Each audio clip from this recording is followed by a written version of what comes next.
Alors bonjour à toute la communauté MIP, nous inaugurons aujourd'hui une nouvelle rubrique de la MIP TV avec notre partenaire meilleurtaux.com et Harold qui va nous parler régulièrement justement des taux d'intérêt et du financement immobilier. Alors avant cela, est-ce que vous pouvez nous présenter votre agence en 2-3 mots? Bien sûr, Sylvain, pour MIP TV. Meilleurtaux.com, on est une franchise sur Cannes. Nous sommes actuellement 5 au sein de la franchise. On a Anne, notre responsable. On a Jen, notre assistante. Et après, nous sommes 3 courtiers indépendants.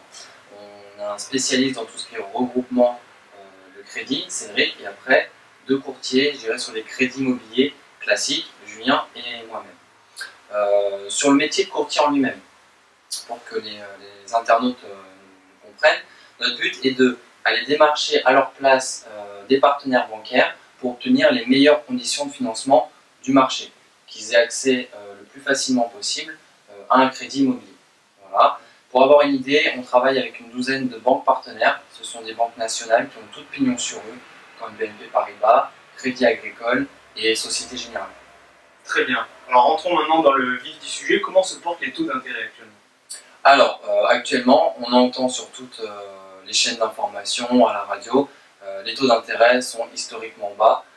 Ils n'ont jamais été aussi bas, même si on regarde sur les 15 dernières années, nous avons vraiment de super taux. Ce qui donne aujourd'hui l'occasion d'aller acheter, alors que ce soit pour une acquisition de résidence principale ou pour un investissement immobilier.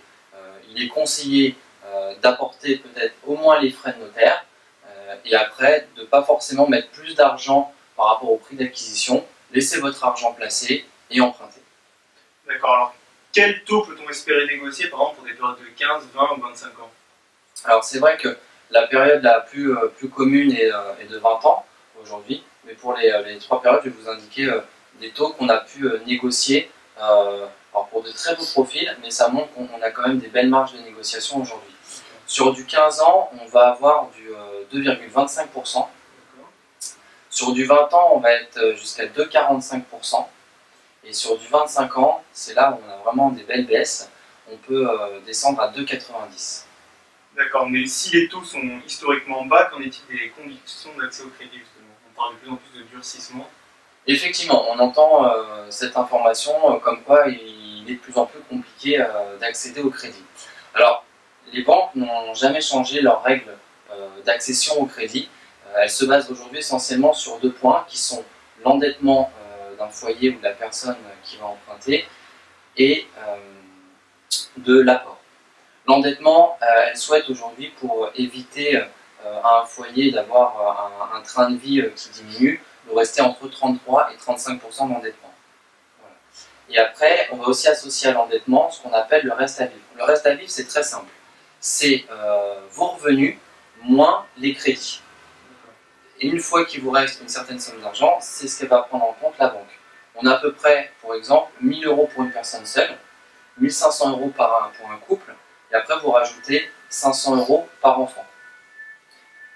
Le second point que je vous ai parlé tout à l'heure, c'est l'apport. Et c'est effectivement là où on a beaucoup de questions aujourd'hui sur ce qu'acceptent les banques. Il faut avoir en idée que les banques, généralement, demandent à ce que les frais de notaire et les frais liés au crédit soient apportés. C'est entre 8 et 10% du prix d'acquisition.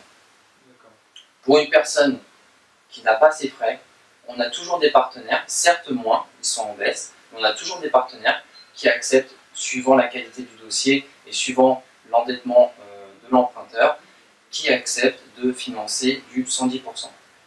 Très bien, et donc pour finir, quelle est selon vous l'évolution des taux jusqu'à la fin de l'année?